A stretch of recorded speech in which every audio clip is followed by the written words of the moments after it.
Girl, stop playing. Welcome back to another episode of the Girl Stop Playing podcast. It's your favorite homegirl, Koereyelle, here to encourage you to stop playing with your potential and start working for what you want in life and in love. Y'all already know that I believe you can make the money and you can get the honey. You can have it all as long as you are willing to work. And I love being able to introduce y'all to some working women. So today's no different. Before we get into the show, you got to make sure you like, comment, subscribe to the channel, and share this episode with a friend because we're about to get it in. In the Girl Stop Playing studio today, we got my girl, Bianca Rush, in the building. Hello. We got to put some respect on your name. We got to put some respect on that. Because she is an OG, triple OG in the beauty space, okay? Was banking on these bundles before it was the thing to do. Okay. You are the boss behind the Sassy Mitchell brand, and I know you have even more going. So give a little spiel besides Sassy Mitchell. What else you got going on right now? So first, I'm a serial entrepreneur. I just have been blessed to just have that it factor when it comes to building businesses, not only in the women empowerment space with Ladies Who Brunch Atlanta, but... So are you still doing that? Because that's why I didn't put it here. Well, girl, you know the pandemic has slowed things down. Got you. Okay. That was no shade. I just wasn't sure. Okay. No, the pandemic, just to be all honest, just to play it safe, it really did slow things down. So I won't say, no, it didn't stop, but just taking in safety precautions to just make sure it's impactful and also healthy for people to be in that tight of a space. But also I've transitioned into consultancy and coaching for beauty brands, and it is my life. You're loving it? Obsessed. What exactly are you helping people do through your consulting? With their marketing strategy and branding. Specifically, I like to work on marketing. Gotcha. And like the sales funnels, the systems behind it on getting them sales. And are you specifically working with beautypreneurs? Beautypreneurs. So that includes all ladies that are in cosmetics, hair extensions. Oh, okay. So not just hair. Okay. So beauty overall. Just beauty overall. And I like to be clear because some people don't think of hair as beauty, because when you go to like Target stores or Walmart, you don't really see hair extensions, but it's hair and everything else in beauty. So if you go to your favorite Target or favorite Ulta, all those products are what I would coach and consult with. And she got credentials to coach, because you mentioned Target. Why did you mention Target, Bianca? I have a product that I invented and is now sold at Target. So, yes. Triple snaps to that. So we're going to come back around to the Target conversation. Okay. But since you mentioned it, I wanted to just, again, put some respect on your name, because we like to make sure we do that up in here.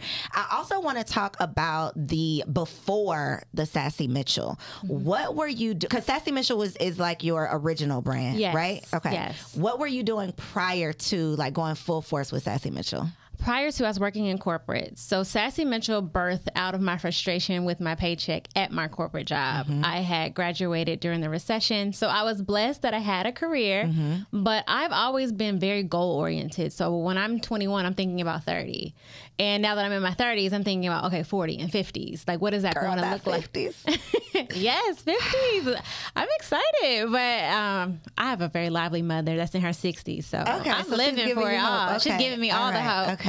But I've always just been very like future thinking, and I realized that the money that I was making in corporate was in no way going to help me get to where I wanted to get in my 30s. So that's how Sassy Mitchell was born, as a side hustle. So that used to be like the huge buzzword in the entrepreneurship world, was side hustle. Like now people are like, I don't want to hustle.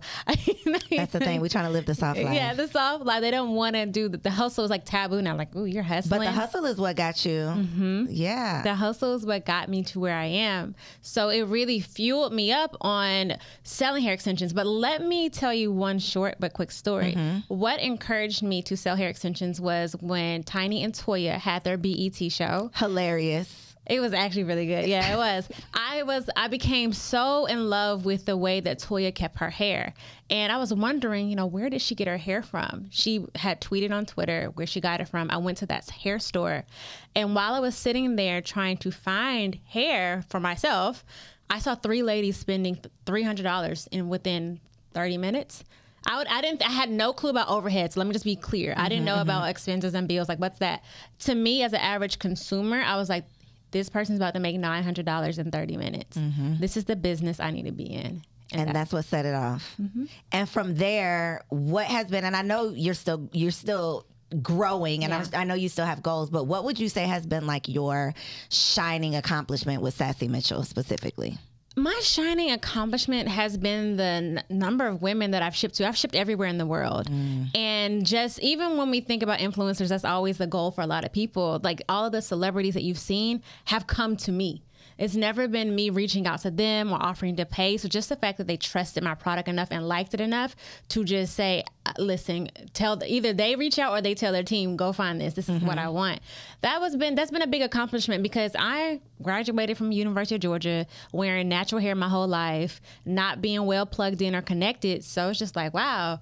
Like the product is speaking for itself. The product is speaking for itself rather than, who I was with or what I'm wearing or what I have access to. It's just like, your stuff is dope. I want it. Let me buy it. That is, I think, a testament and even just an inspiration for people who feel like, well, I'm not in Atlanta and I don't know the people. I'm not in the in crowd, but the people will find you when you have something worth finding. So what about people who are watching right now who might be interested in getting into the beauty space, whether it is hair, makeup, whatever, and they feel like, or not even they feel like, but somebody around them is in their ear telling them it's a saturated market? What do you say to those people? I say ignore them because my father would probably hate that I'm going to admit this, so I'm going to put it all out. My father did not believe in my business before I launched. He's eating those words now, though.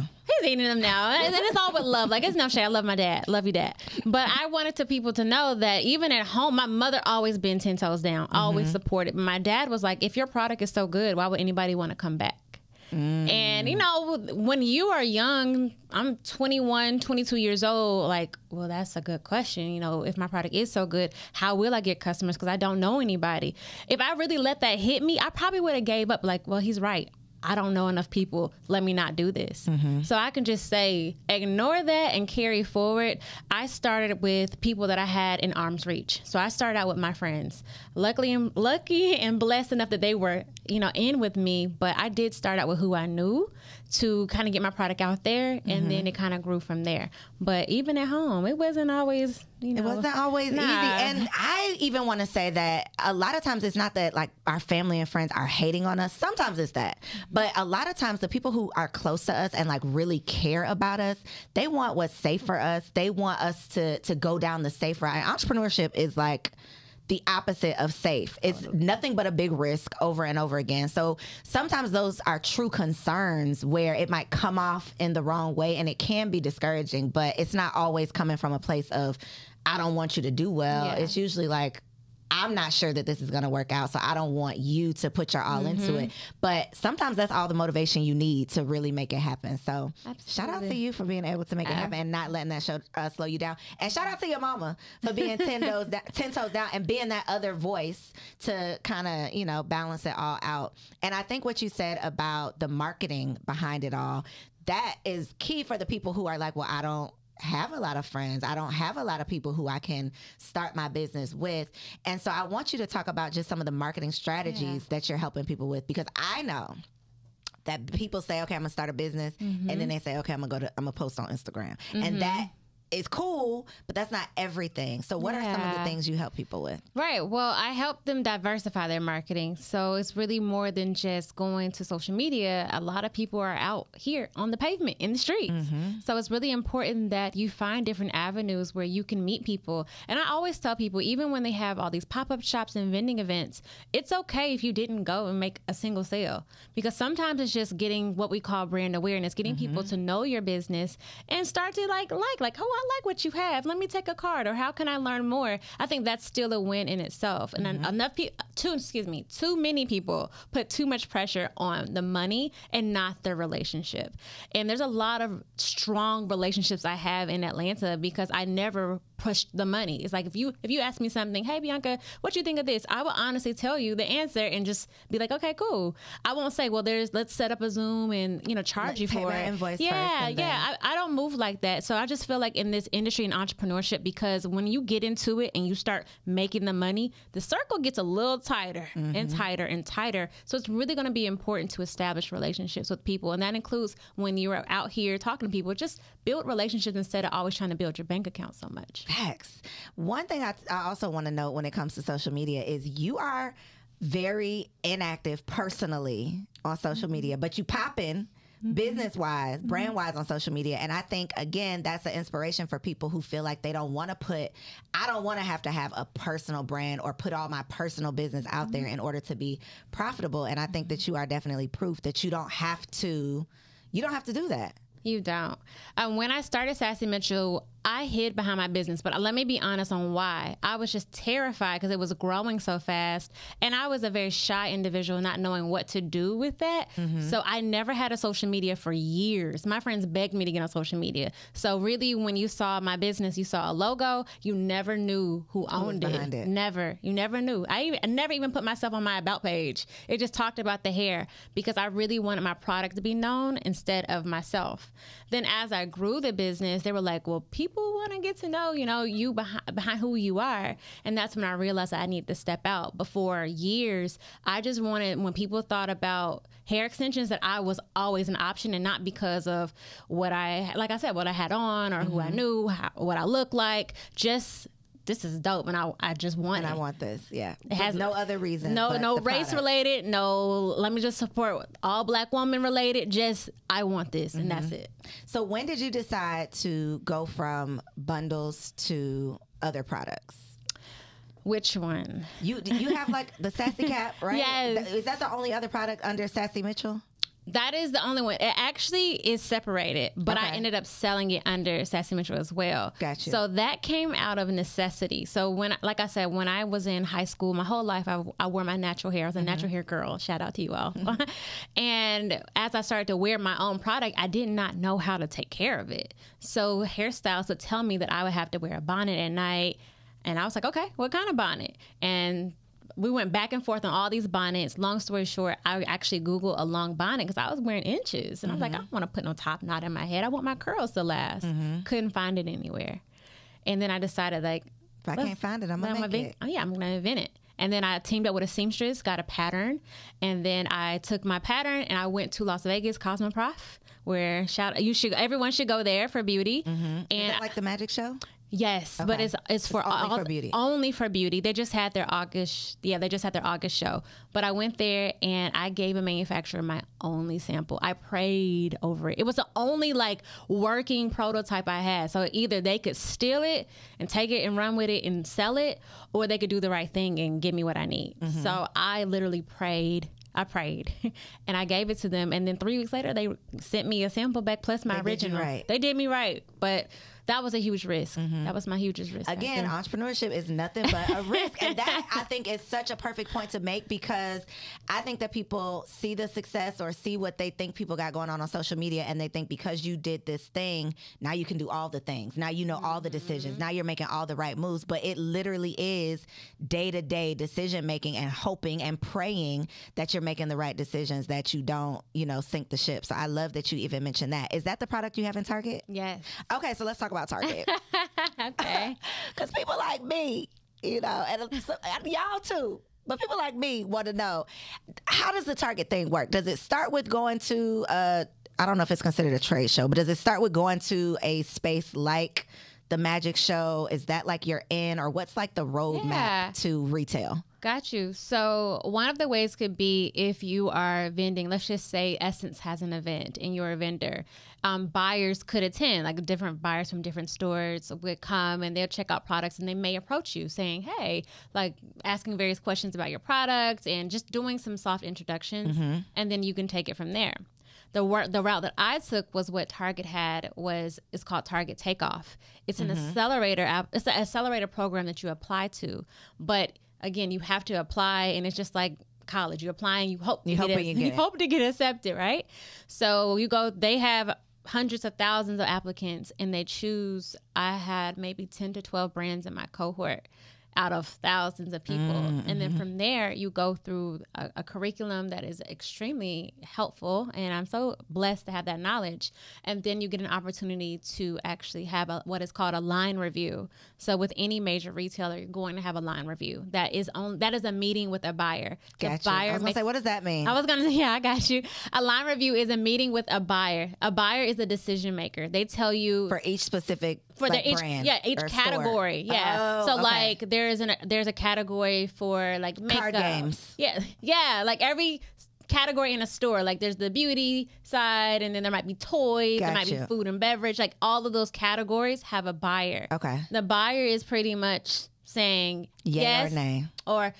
Or no, or maybe after you make these changes, let's come back and talk more later. So at what point do you start having these conversations? Is it once you've already like established something, you have the sales, you have the proof, and then you go start having these conversations? Or are these programs and buyers willing to talk to brand new people? Yeah, well, I'm not quite sure of how it works as far as brand new, but I think right now with retail, everyone wants to offer like some form of diversity to their customers. So customers are the decision makers on what they really want. So if I'm bringing something that I know you don't have in store or online, that's a benefit for that big retailer because now they're helping more of their own customers in itself. So instead of going to their local beauty supply, they can now go to Target and get that problem solved. So it's all about being innovative and just doing your research, saying, hey, this is what you have on shelf, or this is what you have online, and this is the missing like factor, that missing piece in your business and why you need me. So you kind of have to have some form of a really informed like opinion on why they should choose you. And not just, even, when we talk about like pitching yourself, you don't want to send this generic pitch to people. No. You want to know their specific problem and how you can meet their needs. Yeah, it's called a white space. So what is that missing piece in their actual business, and inserting your actual product as that solution to help their customers, which means they make more money. So since you have experience, obviously, doing numbers online versus, I mean, I'm sure you're doing numbers in Target too, but you had that online experience already. What is your personal opinion on doing business online on your own website versus retail? I can tell you. Shark Tank be scaring people. They be like, do you really want to get into retail? I love Shark Tank. I love Shark Tank. So retail is going to eat up a lot of margin for you. So you're going to not make as much money because they're retail. So it's kind of like, that's a good question that you ask, because somebody else asked me that before. And it's just like, you as a business owner need to think to yourselves, am I going to enter this partnership because I want to reach a new audience that I could not reach on my own? Or am I looking for increased income?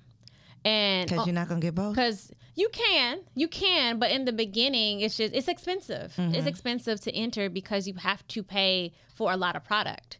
You get paid when, it sells, right? But you have to have the inventory to shoot off. Unless you're doing a whole bunch of like POs with your manufacturer, then you're kind of in the business of coughing up the check first. Yeah, it gets expensive. So that's why you have to make that decision on like, what is my first objective? If I want to reach a new audience and get that credibility because I'm in stores or I'm on .com with this business, or do I want sales? So if you're only about the sales, then I would kind of think about maybe staying direct to consumer on your own end and go into retail later.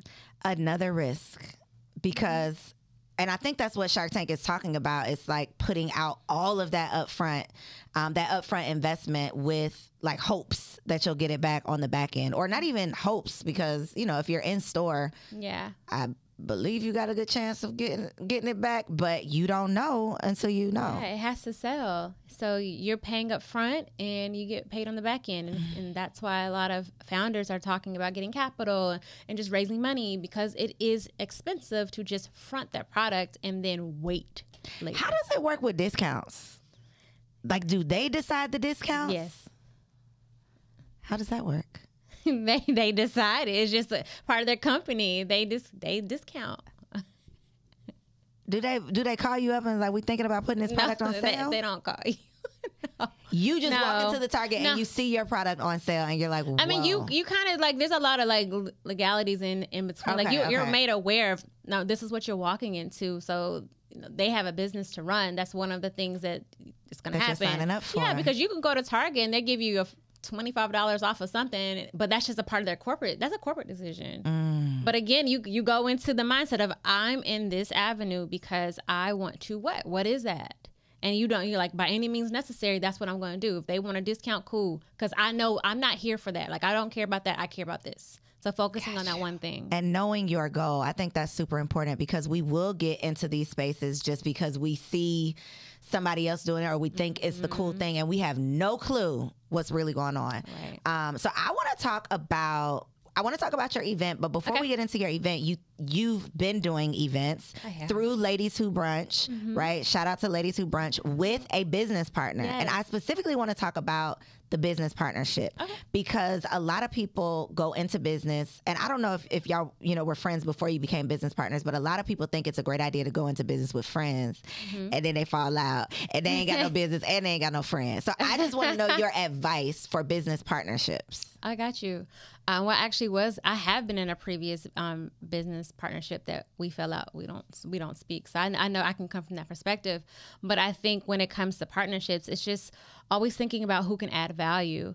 And before deciding on having a partner, maybe one person's more analytical and into the numbers of the business, and maybe one person's into the creative. Like, I don't care about numbers. Don't even tell me. I care about the creative and how our aesthetic looks. So I think when you're thinking about a partner, it's just kind of like, what's your missing half? Like, I'm strong in this. I am not strong in that. So I need a partner that eats and sleeps this. So self-awareness is really big. Yes, self-awareness and just being all honest. Like, don't try to be the Jill of all trades. Where do you shine bright? And then where do you want somebody else to shine bright for you too? And then let's talk about being partners together and what makes sense. So what about when those disagreements come up? Because you're not going to agree on any relationship. You're not going to agree 100% of the time. So how do you work through things instead of either pretending, going along to get along, because that never really works out long term, or constantly butting heads? I think just constant communication on, hey, this is what I'm seeing right now. I don't know how it's going to turn out, but I just kind of want to give you some heads up that this may turn into being a problem. But if it's a problem between the other person, have a discussion. Like, you're partners. Like, you all are under the same mission, the same goals. So saying, hey, I feel like there's some misalignment with us right now. I would love to talk about it. When do you have time? And just treat it like you would treat any other friendship or relationship. That's a nice approach. Even the tone of your voice. Do you use that tone? Because I feel like that, if you bring that tone, that can kind of that's my tone. Okay. So have the tone. The tone is a part of it. Yeah, of course. Because you could mean that, but your delivery might not be that. So so I always suggest to have tough conversations when you are kind of in a chill space, because when you're fiery, hot, and mad, you might start talking real crazy and saying some stuff that you really don't mean. So if it means you need a glass of wine and then having the discussion, do it. A shot and the discussion, or just the next day. But I think when you're at a place of peace with having that conversation is when you should have it. It comes across a little easier. Okay, let's get into this event. Sure. Banking with bundles? Bank with bundles? Tell us about Banking with bundles. Banking with bundles. Tell us all about it. Coming to ATL. It's coming to ATL. This is my city, y'all. I'm born and raised here. But Banking with Bundles is a 3-day conference, and it's created to help hair brands and hairstylists learn how to build an in-demand hair company that gets consistent revenue. So I've been obviously in the hair industry for 11 lovely years. Yes.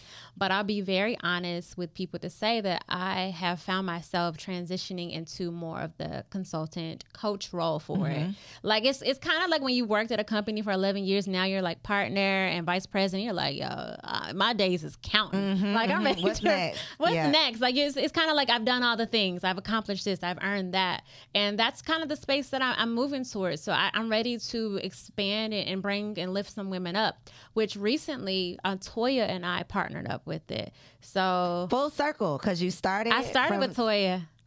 That's you know what, it be making me tear up when I think about it sometimes. You're the first person and probably the only person I would admit that to. But when I was driving, I was thinking about the time where I drove to Barnes & Noble's when it was storming, because Toya had released her book, to gift her my hair. Like, I was just hoping that she would like it, to now us partnering together and helping women from all over build a hair company and just business and income.